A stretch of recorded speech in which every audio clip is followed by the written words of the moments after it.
Bonjour chers amis, chers frères et sœurs. Je suis ravi de vous retrouver en ce sabbat matin. Je vous ai visité il n'y a pas très longtemps finalement. Je crois que je vais devenir membre de Châtenay, si ça continue. Alors on va incliner la tête pour une courte prière, puisque nous allons ouvrir la parole. Éternel notre Dieu, nous voici maintenant dans ton saint livre, pour épuiser ce que tu as à nous dire en ce jour que tu as mis à part. Oins mes lèvres et touche à nous tous notre cœur, afin que nous soyons réceptifs à ce que tu as à nous dire et que nous ressortions de ce lieu encore plus amoureux que nous y sommes entrés. Garde-nous dans la paix de Jésus-Christ. Amen. Excusez-moi.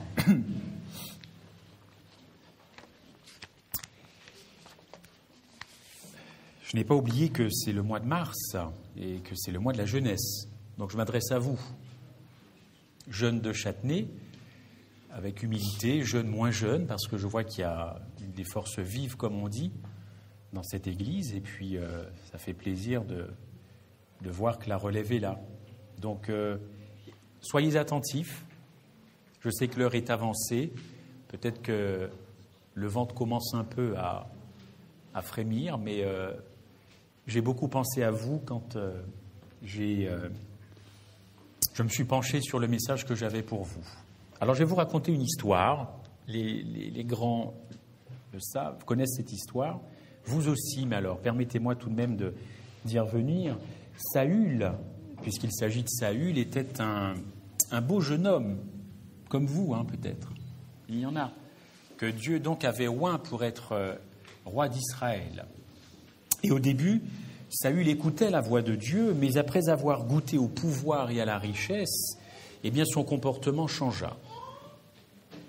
Il n'avait plus besoin des conseils de Dieu et du prophète. Et il ne s'est plus préoccupé de savoir quelle était la volonté de Dieu. Alors avec le temps, Saül devint méchant. Et plusieurs fois, vous le savez très bien, l'Écriture nous dit qu'il a voulu faire tuer David. Et notamment d'ailleurs contre les Philistins, une de ces guerres contre les Philistins. Ça n'a pas manqué durant l'Écriture. Il savait que Dieu avait choisi David pour lui succéder. Cette simple idée le rendait fou de rage. Oui, parce que David, c'était un petit berger. Il n'avait pas l'étoffe de prendre la succession du trône de David. Selon lui, je précise. Et quand on est roi, vous le savez, on s'attend toujours à ce que ce soit ses enfants. N'est-ce pas, qui vous succède, évidemment. Mais ce n'est pas ce que Dieu avait décidé. Alors on sait que Saül a eu des enfants et un de ses fils, bien connu, Jonathan, était devenu le plus grand ami, c'est pas un scoop, le plus grand ami du roi David. Alors d'un côté vous avez David, ennemi juré de Saül, et puis de l'autre Jonathan, fils donc de Saül, grand ami, très grand ami de David. D'ailleurs, je tiens à vous signaler qu'il y a une association qui s'appelle David et Jonathan, que vous connaissez, et qui prennent prétexte de cette très très forte amitié entre David et Jonathan pour parler d'homosexualité. Mais ce n'est pas le thème de ce matin. Vous savez aussi que David aurait pu tuer plusieurs fois Saül, évidemment. Je vois qu'il y a des personnes dans l'assistance qui connaissent bien cette histoire. Rappelez-vous l'épisode du manteau, le porte-manteau, de la cruche, de la lance. Mais le problème, c'est que ce n'est pas un problème. David respectait trop celui que l'Éternel avait oint. Et un jour, une guerre terrible s'annonce contre les Philistins. À nouveau une guerre, et Saül se rappelle, cette fois-ci, au bon souvenir de Dieu. Et il se met à invoquer Dieu, évidemment. Mais Dieu ne parle plus à Saül. C'est terminé, la communication est totalement rompue entre Dieu et Saül, et ce n'est pas la faute de Dieu. Vous avez ce texte 1 Samuel 16, verset 14, « L'Esprit de l'Éternel se retira de Saül ». C'est très clair. Alors Saül part au combat contre les Philistins, mais sans la protection de Dieu, c'est un combat perdu d'avance. Et vous connaissez l'Écriture. C'est ce qui s'est passé. Saül fut tué avec 3 de ses enfants, dont Jonathan. Alors le temps passe, et puis David fut roi d'Israël comme Dieu l'avait prévu. Et puis un jour dans son palais, on peut l'imaginer, d'ailleurs on ne fait pas beaucoup preuve d'imagination puisque le texte dit « Reste-t-il encore quelqu'un de la maison de Saül ?» Vous trouverez ça dans 2 Samuel 9, verset 1. Autrement dit, Jonathan, mon meilleur ami, aurait-il eu une descendance? Alors on lui dit oui, on lui indiqua que oui, Jonathan a bien eu des enfants, et puis il y en a un qui, en fuyant Jérusalem avec sa nourrice, avait fait une grave chute. Il s'était brisé les 2 jambes. Cet enfant avait à l'époque 5 ans, et il devint boiteux. Il devint handicapé à vie. Et vous connaissez son nom? Méphibosheth. Et qu'est-ce que Méphibosheth veut dire? Le savez-vous? C'est important parce que vous savez que dans l'Ancien Testament, les noms ont des significations. Alors Méphibosheth, je n'ai pas fait durer le suspense plus longtemps, ça veut dire, et là je m'adresse encore aux jeunes parce que c'est un mot qu'ils connaissent très très bien dans les cours de collège, de lycée, peut-être d'université. Méphibosheth, ça veut dire celui qui répand la honte. Tu as la honte. C'est pas moi qui vous apprends ça, ou j'ai la honte. C'est ce qu'on entend. Eh bien voilà, ce Méphibosheth, rien que son nom veut dire la honte. Alors David, tout heureux de savoir qu'il reste un enfant de Jonathan en vie, alors il ordonne, on va dire, là on va faire un peu d'imagination. Il envoie ses meilleurs soldats, sa meilleure cavalerie, ses meilleurs chars 4 étoiles pour aller chercher le fils de son meilleur ami. Le fils de son meilleur ami. Alors vous imaginez la joie de David. Allez-y, soldats, allez-y, allez chercher ce fils. Alors on peut imaginer, comme je vous le dis, ces meilleurs cavaliers, meilleurs soldats, et les voici partis. Mais alors ils vont très très loin, c'est les cavaliers de David. Ils vont très très loin, ils vont même jusqu'à l'est du Jourdain. Et dans une ville, vous connaissez son nom? La ville? Non, Lodébar. La ville de Lodébar. Et qu'est-ce que Lodébar veut dire, encore une fois? Eh bien, ça veut dire pas de pâturage. Bon, bref, c'est désertique, pas de pâturage. Alors, vous imaginez le tableau, cet enfant de 5 ans, devenu adulte, qui avait trouvé refuge dans la maison de Makir, et on dit qu'il ne se passait pas grand-chose à Lodébar. C'est les portes du désert. Il n'y a rien, il n'y a pas d'activité, il n'y a pas de pâturage. Le temps semble comme figé. Il ne se passe rien, absolument rien dans cette ville. Méphibosheth ne travaille pas. Méphibosheth a grandi depuis qu'il s'est enfui avec sa nourrice. Il est devenu grand, Méphibosheth. C'est un homme, c'est un adulte, comme vous. Il n'a pas l'usage de ses jambes. Quelle misérable vie pour celui qui était promis à monter sur le trône d'Israël. Vous imaginez le décalage. Alors, la garde privée de David arrive à Lodébar, parce que nous sommes encore avec cette garde qui va le chercher. Et alors, il cherche Méphibosheth. Alors, vous êtes Méphibosheth, ils finissent par le trouver. Et Méphibosheth dit, oui, qu'est-ce qui se passe? Alors, la garde lui dit, écoutez, il faut absolument que vous veniez, le roi David veut vous voir. Oh là là. Le texte ne le dit pas. Nous prenons de la liberté avec le texte. Mais imaginez dans la tête de Méphibosheth ce qui peut se passer après des années et des années et des années. David veut me voir. Il a dû se dire, mais est-ce qu'il n'a pas envie d'en finir avec ma génération? Alors vous imaginez comment on peut dire, qu'est-ce que ça a pu cogiter dans la tête de cet homme? Alors il réfléchit, il dit, oui, tout à fait, je vais m'y rendre, le roi veut vous voir, vous devez nous suivre, il veut vous inviter à sa table. Tiens donc, a dû se dire, Méphibosheth, je suis donc le dernier représentant de la famille. Est-ce qu'il ne voudrait pas effectivement finir? Qu'est-ce qu'il me veut après toutes ces années? Mais quand même, Méphibosheth se décide à se rendre à Jérusalem. Et il a tout le temps pour réfléchir. Parce qu'encore une fois, Lodébar, c'est très très loin. très très loin. Alors bien que le voyage soit un voyage 4 étoiles, vous savez, vous imaginez les gardes prenant soin de cet homme, mais seulement il réfléchit, tout pendant qu'il est conduit au palais de David. Qu'est-ce qui m'attend ? Qu'est-ce qui m'attend ? Qu'est-ce qui m'attend ? Et si c'était un piège, se dit-il, si c'était un piège. Alors voilà, tout le monde arrive au palais, n'est-ce pas ? On introduit Méphibosheth dans la salle du trône, lui le perclus des pieds, c'est-à-dire celui qui traîne une jambe et qui ramène l'autre. Vous imaginez ? Ça fait tache dans un décor royal. Ça fait tache. C'est du marbre chez David.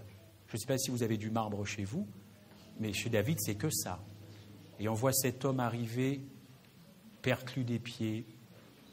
C'est pas terrible dans le contexte.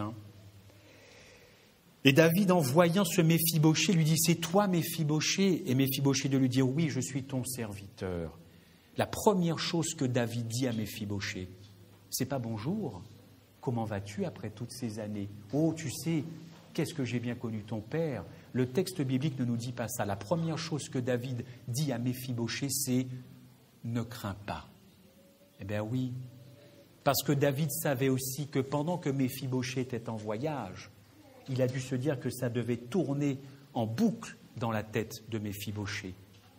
Alors la première chose, il veut le rassurer. Il veut le rassurer. Ne crains pas, Méphibosheth, je veux te faire du bien à cause de ton père.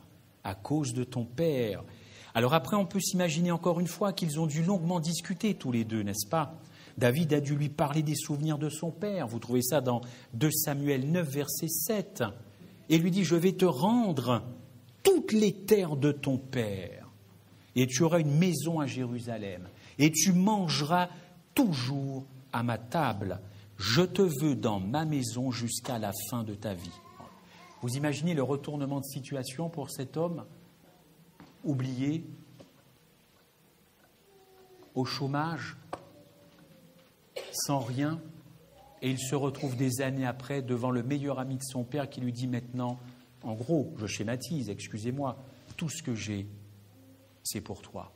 Tu vas retrouver les terres, tu vas manger tous les jours à ma table. Bon, alors ça ne voulait pas dire, vous le savez aussi, que dans l'Ancien Testament, ça ne veut pas dire qu'à chaque fois que David était là, il mangeait en présence de Méphibosheth. Manger à la table du roi, ça voulait dire que c'était, alors on dirait aujourd'hui, open bar. Tu te sers, tu es chez toi, même si on ne mange pas tous les jours ensemble, tu manges à ma table.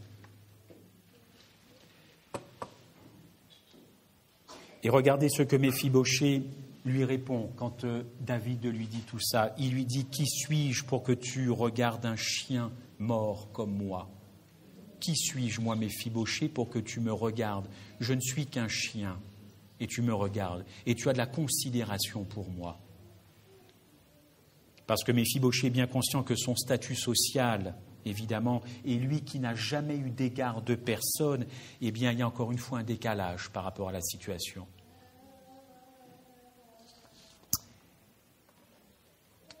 Tu es maintenant comme mon fils, dit David. Je te veux dans ma maison. Ah, vous savez, il y a des histoires dans la Bible qui méritent qu'on s'arrête. Et on dit souvent que Jésus est le bon berger. C'est vrai, c'est vrai. Et c'est vrai qu'il lance cette invitation à tous les hommes de venir dans sa maison, n'est-ce pas ? Et de manger à sa table.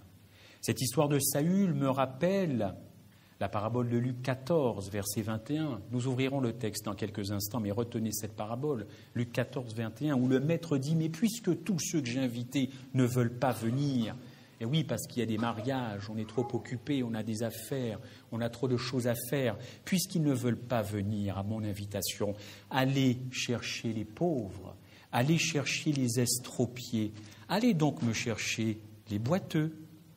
En somme, allez donc me chercher tous les Méphibosheth de Châtenay-Malabry, tous les handicapés de Châtenay et d'ailleurs. Et comme il restait de la place, cette parabole dit que le maître dit « Allez en chercher d'autres, contraignez-les d'entrer ». Et moi, ce texte m'a posé un problème, parce que pour moi, l'évangile, ce n'est pas une contrainte.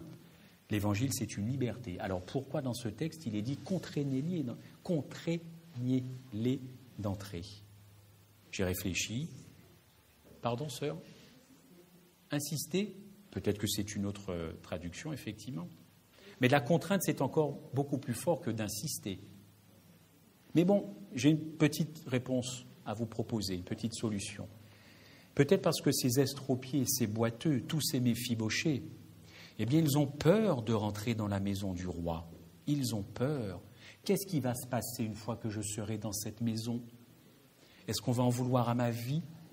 Est-ce qu'on va en vouloir à mon argent? Et si je fais une analogie par rapport aux gens de l'extérieur, quand nous les invitons dans nos églises, ou quand vous, les jeunes, vous invitez vos camarades à venir peut-être à une activité JA l'après-midi, qu'est-ce que vos amis peuvent penser de cette invitation? Qu'est-ce qu'un adulte pourrait penser d'une invitation un sabbat matin?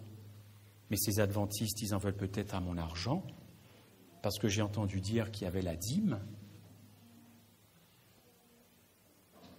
Et puis, qui dirige l'Église? Si ce sont des hommes, moi qui viens de l'extérieur, j'ai du souci à me faire. Des hommes qui dirigent l'Église. Wow. Mais ton invitation, c'est un peu un cadeau piégé. Alors voilà, peut-être pour ça qu'il fallait insister, peut-être pour qu'ils rentrent, n'est-ce pas? Oui, l'invitation du Maître fait peur, elle fait peur, mais Jésus nous dit que c'est lui le rocher des âges. Ésaïe 26, verset 4 est très précis. « Confiez-vous en l'Éternel à perpétuité, car l'Éternel est le rocher des siècles. » Chers amis, c'est Jésus qui est le maître de la maison. C'est lui qui invite. L'Église n'est pas la maison des hommes, c'est la maison de Christ, composée d'hommes. Mais c'est le Christ qui est le chef de l'Église. L'Église n'appartient pas aux hommes. L'Église n'a pas été fondée, certes par les 12 disciples, mais qui est le grand fondateur de l'Église? C'est Jésus-Christ. Et c'est Jésus-Christ qui mènera à son terme la destinée de l'Église. Ce ne sont pas des hommes. Alors soyons heureux, chers amis, chers frères et sœurs, car nous sommes dans de bonnes mains avec Jésus-Christ, dans de très bonnes mains. J'ai rencontré une dame il n'y a pas très longtemps qui donnait son temps à une association humanitaire. Je lui ai demandé pourquoi êtes-vous engagé dans cette association humanitaire?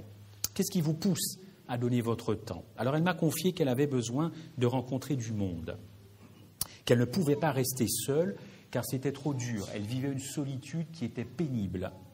Elle m'a confié qu'elle avait perdu son fils. Ce fils s'était promis une belle carrière professionnelle. Ce fils, comme on dit, avait tout pour réussir. Il était charmant, cultivé, une belle situation, une vie sociale normale, mais il y a une chose qui n'allait pas dans sa vie. Une seule chose. Et il s'est suicidé. Il avait 33 ans. Cet homme avait un mal-être dans sa vie. Il était, comme on dit, mal dans sa peau. Mal dans sa peau. Et cette maman a beaucoup de mal à s'en remettre. Beaucoup de mal à s'en remettre. Mes chers frères et sœurs, mal dans sa peau comme ce Méphibosheth, qui perclus des pieds depuis l'âge de 5 ans, ne pouvait pas s'imaginer qu'un jour il se retrouverait à la table du roi David. Chers frères et sœurs, qu'est-ce que Christ n'a pas fait pour que tant d'êtres humains s'obstinent à refuser l'invitation de venir à sa table et de manger avec lui? Qu'est-ce que le Christ ne fait pas encore dans ce temps de grâce que nous connaissons bien, nous adventistes du 7e jour? Dans Apocalypse 3, verset 7, voici ce que dit le Saint, le véritable, celui qui a la clé de David, celui qui ouvre et personne ne fermera. Et un petit peu plus loin, vous avez encore ce texte, j'ai mis devant toi une porte ouverte que personne ne peut fermer.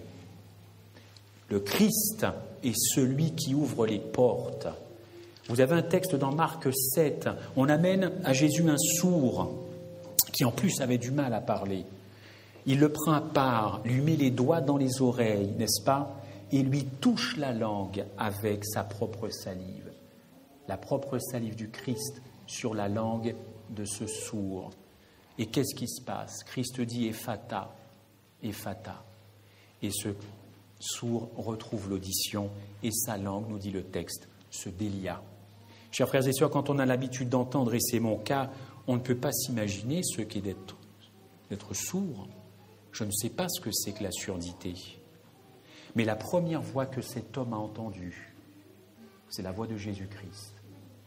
Vous imaginez?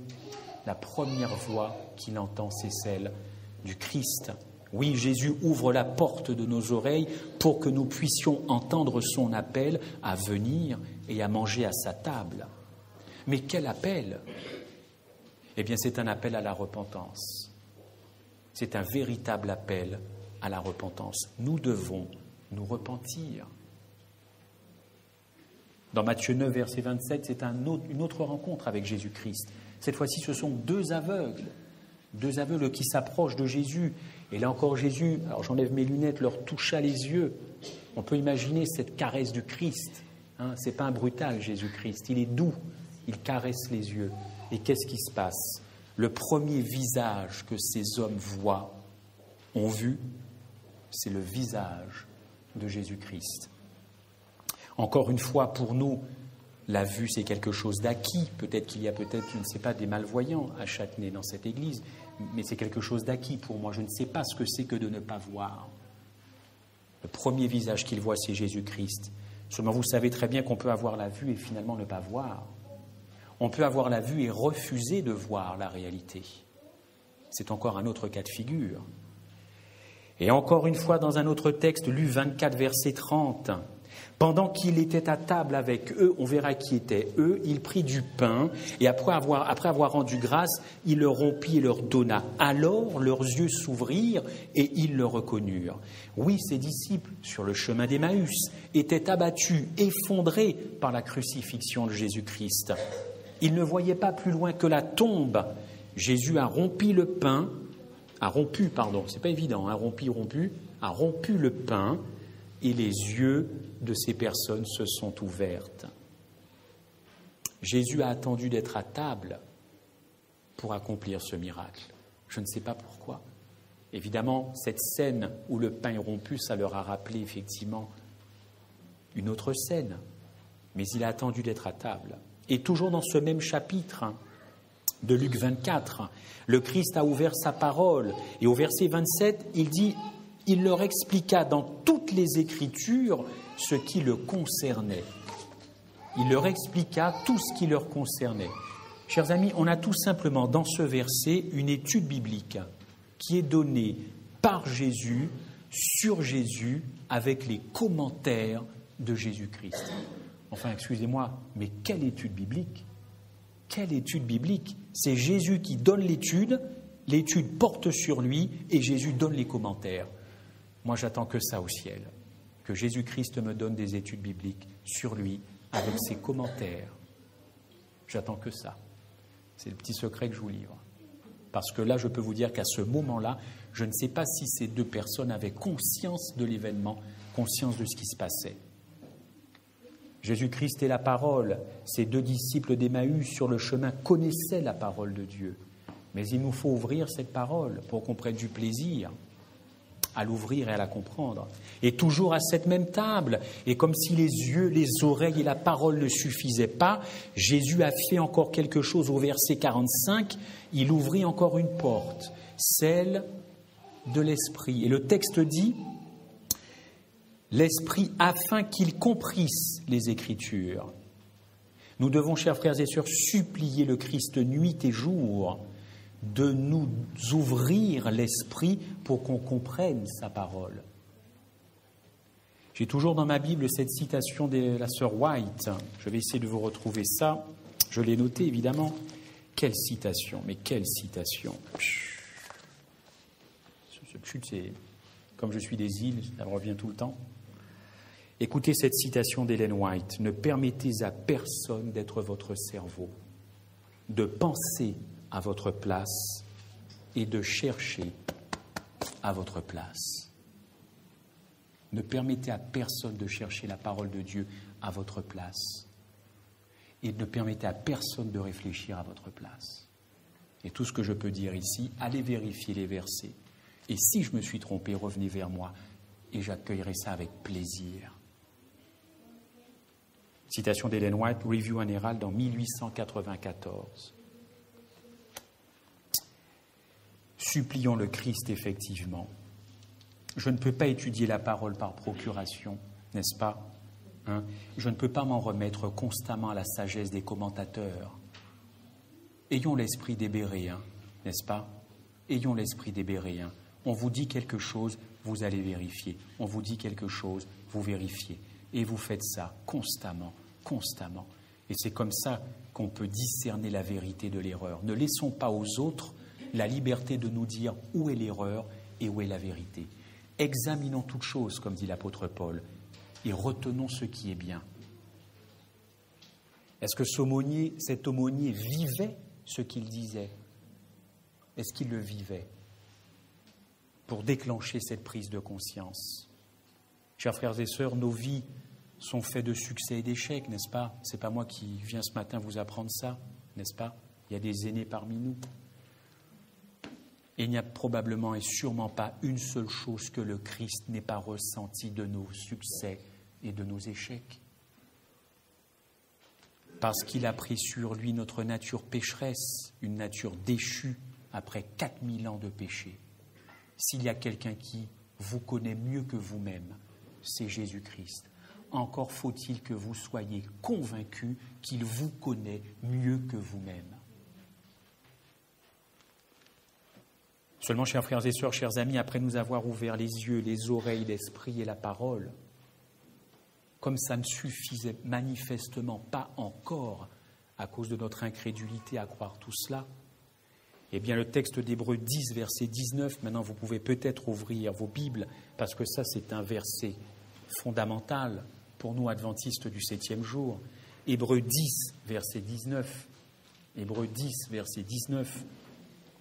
Ainsi donc, mes frères de Châtenay, c'est mon rajout, mais Paul s'adresse à Châtenay, puisque nous avons au moyen du sang de Jésus une entrée libre dans le sanctuaire par la route nouvelle et vivante que Christ a inaugurée pour nous au travers du voile, et cela veut dire au travers de la chair pécheresse. Eh bien, nous avons une entrée libre dans le sanctuaire, chers amis. Jésus a ouvert encore une porte, la porte du ciel, et grâce à lui, nous avons une libre entrée dans le lieu très saint, chers jeunes, où se joue actuellement votre destinée ainsi que celle de vos parents. Comme filles et fils de Dieu, nous sommes appelés à être réhabilités et pas seulement pardonnés. Je voudrais vous livrer cette citation qui me bouleverse. Elle a été écrite par William Prescott dans le bulletin de la Conférence générale en 1903, page 53-55. Voilà ce que dit notre frère. Il y a une différence entre la rémission des péchés et l'effacement des péchés. Il y a une différence entre l'évangile prêché pour le pardon des péchés et l'évangile prêché pour l'effacement des péchés. Dans notre génération, il est prévu que les péchés soient effacés. Et c'est l'effacement des péchés qui préparera la voie à l'avènement du Seigneur Jésus-Christ. Et l'effacement des péchés, c'est le ministère qu'accomplit notre grand sacrificateur dans le lieu très saint du sanctuaire. Le centre réel et le cœur du message adventiste pour cette génération, on peut aussi le dire pour nous aujourd'hui, se trouve dans le ministère que Christ, notre souverain sacrificateur, accomplit dans ce fameux lieu très saint du sanctuaire. Il y a le pardon et il y a l'effacement, deux choses différentes. Allez dans Acte 4, vous verrez ça. On ne peut pas confondre le pardon des péchés et l'effacement. Oui, chers frères et sœurs, ce que Jésus accomplit en ce moment, et vous jeunes, c'est très important. Et je me sens d'autant plus concerné parce que j'ai 2 enfants qui sont maintenant un ado et un pré-ado, comme on dit. Jésus, quel est mon attachement à ton intercession ? Quel est mon attachement à ce que tu fais actuellement depuis 1844, selon la prophétie de Daniel ? Quel est mon attachement à l'intercession que tu fais pour mes frères et pour moi ? Est-ce que ça a du sens, ton intercession dans ma vie? Est-ce que ça a du sens? Et d'ailleurs, je voudrais vous citer encore une citation beaucoup plus contemporaine, Jacques Doucan, vous connaissez bien. Regardez ce qu'il a dit. Le jugement ouvert en 1844 est porté par la même préoccupation de salut que l'événement qui a été accompli en 1931, c'est-à-dire la mort de Christ. Les deux événements appartiennent au même plan du salut et sont nécessairement complémentaires. La mort sur la croix, l'intercession, l'effacement des péchés, c'est ça le plan du salut dans sa totalité. Mes chers frères et sœurs, vous et moi, nous n'étions pas à Golgotha, encore que nous étions en Christ. Mais physiquement, je n'existais pas. J'étais dans le rein, dans le sein de mes prédécesseurs, mais corporellement. Mais maintenant, l'intercession du Christ, elle est bien actuelle. Elle est bien actuelle, même si je ne la vois pas. Ah, chers frères et sœurs, une autre porte qui est ouverte par le Christ, c'est celle de la mort. C'est celle de la mort. Il a vaincu le tombeau de la mort. Apocalypse 3, verset 20. Je me tiens à la porte, la dernière porte que Christ veut ouvrir. Eh bien, devinez laquelle c'est. Est-ce que quelqu'un peut me dire cette dernière porte que Christ veut ouvrir?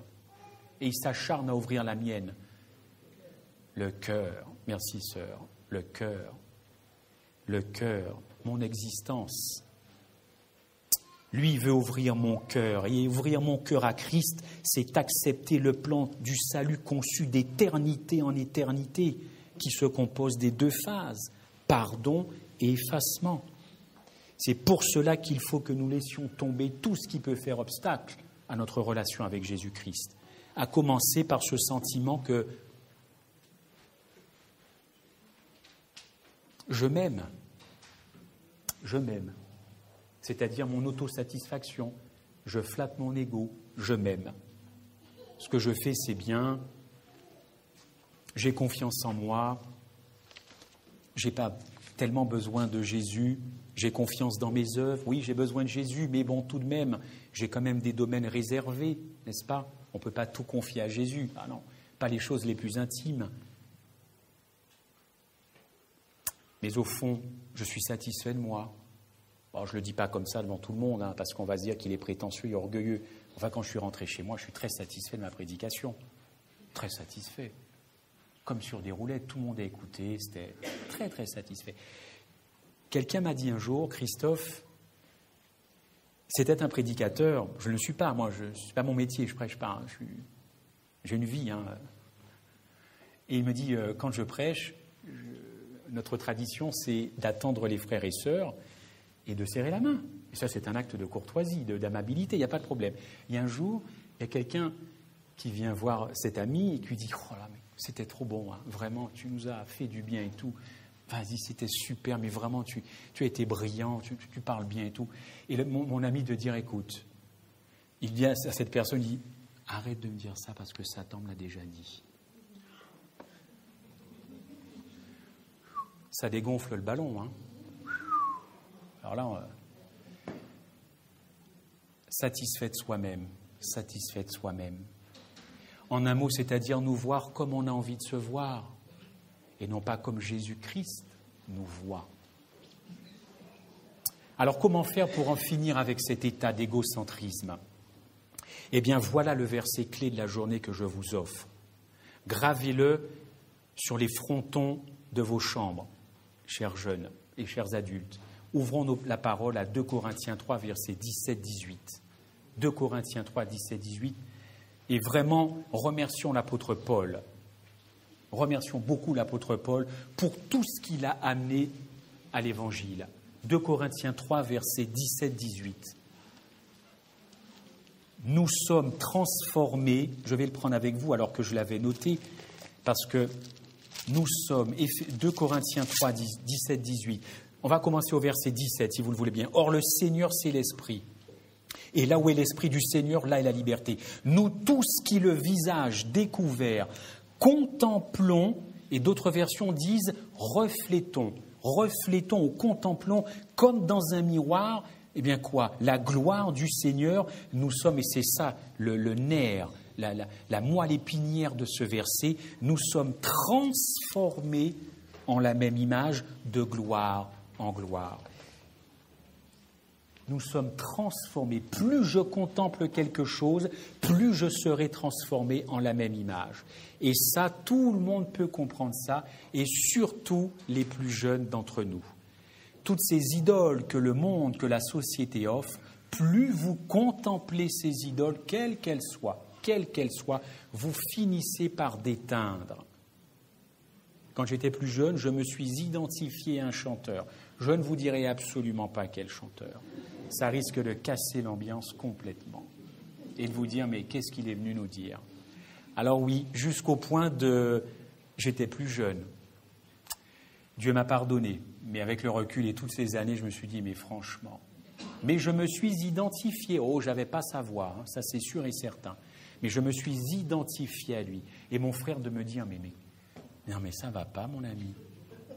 Ça va pas, mais qu'est-ce qui te prend? Tu es en pleine phase de déstructuration, tu fais quoi? Je me suis identifié à lui. Mais seulement, je vous assure, et la parole nous le dit, si nous contemplons Jésus-Christ tous les jours, nous finirons par lui ressembler. Et nous serons davantage attirés par lui plutôt que d'être attirés par tout ce que la société veut nous offrir. La contemplation de Jésus-Christ, la contemplation de Golgotha, évidemment. Ça, moi, j'y crois. Personnellement, personne ne me fera changer d'avis là-dessus. Contempler Jésus-Christ qui est à la droite du Père, contempler son caractère, vouloir ressembler, avoir les traits de caractère de Jésus-Christ. Mais qui ne rêverait pas de ça, puisque nos traits de caractère ne sont pas bons. Alors si on veut changer, on a un modèle, on a un garant. Une autre citation dit, et j'avance parce que le temps aussi, lui, avance, cette contemplation. Quelqu'un dit, nous devons étudier la vie, oh, vous connaissez cette personne, nous devons étudier la vie de notre Rédempteur, car il est le seul parfait exemple pour les hommes. Nous devons contempler le sacrifice infini du calvaire et considérer le caractère excessivement scandaleux du péché. Et là, nous ressortirons, chers amis, affermis et ennoblis d'une étude concentrée sur la rédemption. Votre compréhension du caractère de Dieu sera approfondie avec le plan de la rédemption. C'est un passage qui se trouve dans la Review and Herald en avril 1888. Oui, chers frères et sœurs, la victoire de Jésus à la croix sur la chair, sur le péché, sur le diable et sur le monde et sur la mort, a fait de lui le maître incontesté, le Seigneur des Seigneurs. Jésus est le Sauveur parce qu'il est le Seigneur, et il est le Seigneur parce qu'il est le Sauveur.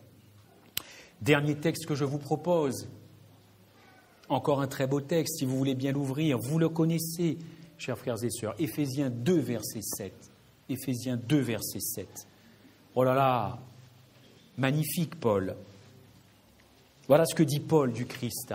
Il s'est dépouillé lui-même en prenant la condition d'esclave, en devenant semblable aux hommes. Après s'être trouvé dans la situation d'un homme, il s'est humilié en devenant obéissant jusqu'à la mort sur la croix. Mais quel contraste, chers amis, quel contraste! Jésus a quitté son égalité avec Dieu et il a accepté de renoncer le temps de son incarnation aux prérogatives divines, au point d'aller jusqu'à s'humilier. Encore un mot que les jeunes vous connaissez. Après la honte, l'humiliation, c'est quelque chose que vous connaissez.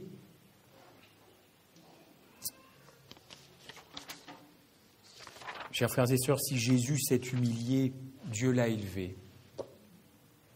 Si Jésus n'a pas cherché à se faire un nom sur cette terre, et Dieu sait si nous les hommes et les femmes, nous cherchons à nous faire un nom sur cette terre. Jésus-Christ n'a pas cherché à se faire un nom. Dieu lui a donné le nom qui est au-dessus de tous les noms.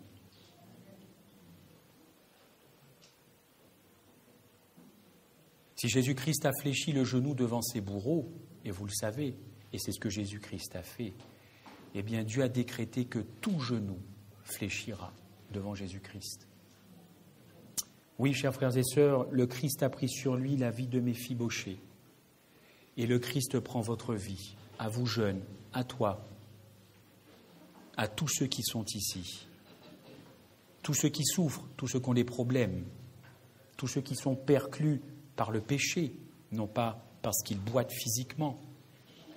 Et notre seul espoir, c'est le sang de Jésus-Christ. Parce que ce sang a une valeur, ce sang mérite d'être respecté. Ce sang mérite d'être respecté et ce sang ne mérite pas que l'on perpétue le péché dans nos vies. Au contraire, ce sang m'affranchit du péché. Et c'est par cette contemplation et par l'œuvre que Christ fait déjà dans nos vies que cela sera rendu possible. Et je terminerai par ce beau verset dans la Bible.